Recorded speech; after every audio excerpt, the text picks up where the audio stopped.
এক নজরে দেখে নেব আজকে সারাদিনের শিরোনাম। একত্রীকরণের নামে তালা ঝুলছে একের পর এক সরকারি স্কুলে, পড়ুয়াদের সংখ্যা নগণ্য, রাজ্যে বন্ধ হচ্ছে আরো 161 প্রাথমিক বিদ্যালয়।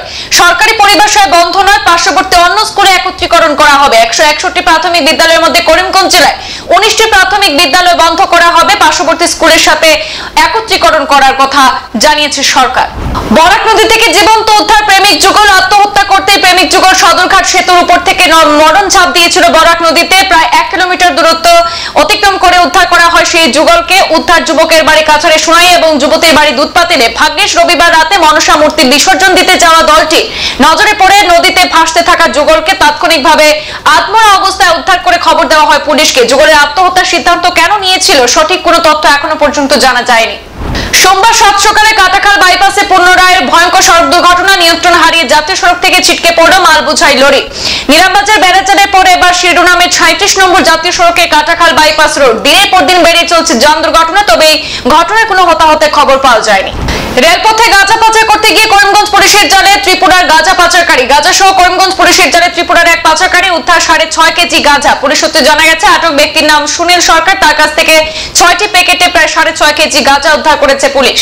করিমগঞ্জ সফরে আসছেন মন্ত্রী রঞ্জিত দাস। মঙ্গলবার রামকৃষ্ণনগর এবং পাথারকান্দি বিধানসভার বিভিন্ন ব্লকে সরকারের বিভিন্ন উন্নয়নমূলক কাজের পর্যালোচনার পাশাপাশি দলীয় কার্যালয়ের সাথে সাক্ষাৎ করবেন তিনি। করিমগঞ্জ জেলা কার্যালয়ে দলীয় কার্যকর্তাদের সাথে আলোচনা সভা এবং জেলা শাসকের কার্যালয়ে পর্যালোচনা সভাতেও যোগ দেবেন মন্ত্রী। করিমগঞ্জ শহর লাগোয়া লঙ্গাই বাজারঘাটের অন্যতম ব্যস্ততম সড়কের বেহাল অবস্থা। লঙ্গাই সড়কে কাটাখালের সেতুর সামনে রয়েছে বিরাট ফাটল, সড়কে বেশ কয়েকটি জায়গায় রয়েছে পুকুর সম গর্ত। যে কোনো মুহূর্তে বড়সড় দুর্ঘটনা ঘটে যেতে পারে বলে আতঙ্কে রয়েছেন জনগণ। লক্ষ্মীপুর থানার অন্তর্গত মার্কুলিন পয়েন্টে বিপুল পরিমাণ গাঁজা উদ্ধার করে পুলিশ। সোমবার চেকিং চলাকালীন জিরিবাম থেকে আসা একটি বাহনে লুকিয়ে রাখা 10 কেজি 351 গ্রাম গাঁজা উদ্ধার করা হয়। পুলিশ আটক করে পূর্ব ইম্ফলের কেইরো বিট্রার গাড়ি চালক এম ইয়াসকুল মৈতিকে। বরাক নদী করাল গ্রাসে তলিয়ে যাচ্ছে বসতবাড়ি সহ চাষের জমি। ভাঙনের ফলে বসতবাড়ি সহ বেশ কয়েক বিঘা চাষের জমি নদী গর্ভে তলিয়ে গেল লক্ষ্মীপুর অঞ্চলের তলেন গ্রামে। শীঘ্রই নদী ভাঙন রোধ না করলে আগামী দিনে তলেন গ্রামে বেশ কিছু বসতবাড়ি নদী গর্ভে তলিয়ে যাওয়ার সম্ভাবনা রয়েছে বলে জানিয়েছেন গ্রামবাসী। পাঁচগ্রামে পেপার মিল ইউনিয়ন অফিসে চুরি, এবার চুরির টার্গেট পাঁচগ্রাম কাছাড় পেপার মিলের ভেতরে Cachar paper project workers and employees union কার্যালয়। বিগত কয়েকদিন থেকে ঘন ঘন চুরিকাণ্ড সংঘটিত হচ্ছে পাঁচগ্রামে। এ নিয়ে পাঁচগ্রাম পুলিশের ভূমিকায় প্রশ্ন চিহ্ন দেখা দিয়েছে জনমনে। হাইলাকান্দিতে আজ রাজ্যের পঞ্চায়েত এবং গ্রাম উন্নয়ন মন্ত্রী রঞ্জিত কুমার দাস উপস্থিত হয়েছেন। মন্ত্রী রঞ্জিত দাস লালা এবং কাঠিছড়া উন্নয়ন খণ্ডের অধীনে রূপায়িত প্রধানমন্ত্রী আবাস যোজনা, অমৃত সরোবর, পঞ্চদশ অর্থ বছরের বিভিন্ন প্রকল্প সরজমিন পর্যবেক্ষণ করেছেন। তিনি লালা উন্নয়ন খণ্ডের কয়েকটি প্রধানমন্ত্রী আবাস যোজনার হিতাধিকারী ঘরে উপস্থিত হয়ে নির্মাণ কার্যের খোঁজ খবর নিতে দেখা যায়।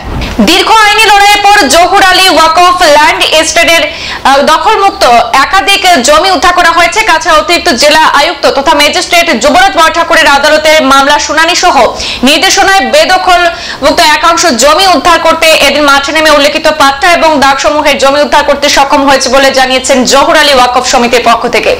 করিমগঞ্জ বিজেপি সহমন্ডল কমিটির উদ্যোগে রাখি বন্ধন উৎসব পালিত হলো সোমবার। মহিলা মোর্চার সভানেত্রী সাবিত্রী চৌধুরী সহ অন্যান্যরা, জেলা শাসক মৃদুল কুমার যাদব, পুলিশ সুপার পার্থপ্রতিম দাস, পাথারকান্দি বিধায়ক কৃষ্ণেন্দু পাল জেলা বিজেপি কার্যালয়ে রাখি পরিয়ে দেন মহিলা মোর্চার সদস্যরা।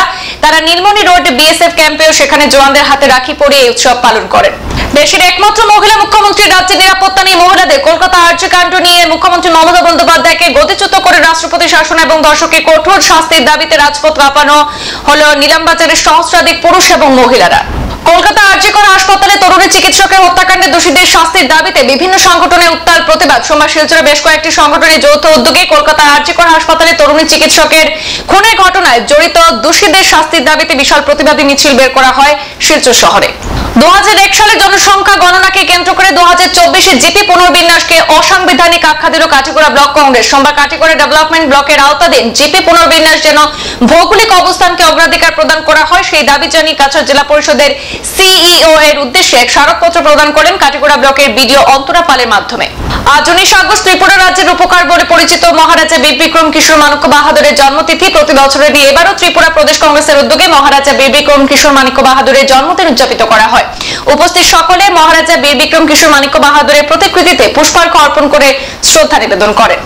রাখি পূর্ণিমা তিথি উপলক্ষে সোমবার বরাক জুড়ে এক উৎসবমুখর পরিবেশ পরিলক্ষিত হয়েছে। প্রতি বছরের ন্যায় এবারও দিনটি যথাযোগ্য মর্যাদায় শিলচরে পালন করা হলো। রাখি পূর্ণিমাকে কেন্দ্র করে সকাল থেকে মানুষকে ব্যস্ততায় দিন কাটাতে দেখা যায়। পশ্চিমবঙ্গে কর্তব্যরত চিকিৎসককে নৃশংস হত্যাকাণ্ডের প্রতিবাদে আজ বিক্ষোভ মিছিল অনুষ্ঠিত হলো কালাইনের রাজপথে। প্রতিবাদে সামিল হয় বিভিন্ন অরাজনৈতিক সংগঠন সহ কালাইন হাসপাতালের চিকিৎসক, স্বাস্থ্যকর্মী এবং আশাকর্মীরা। হত্যাকাণ্ডে জড়িত থাকা নরপশুদের ফাঁসির দাবিতে বিভিন্ন স্লোগানে মুখরিত করে তোলেন আন্দোলনকারীরা।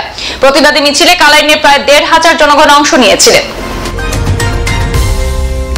শিরোনাম এই পর্যন্তই, ফিরছি পরবর্তী অন্যান্য আপডেট নিয়ে, সাথে থাকুন। ধন্যবাদ।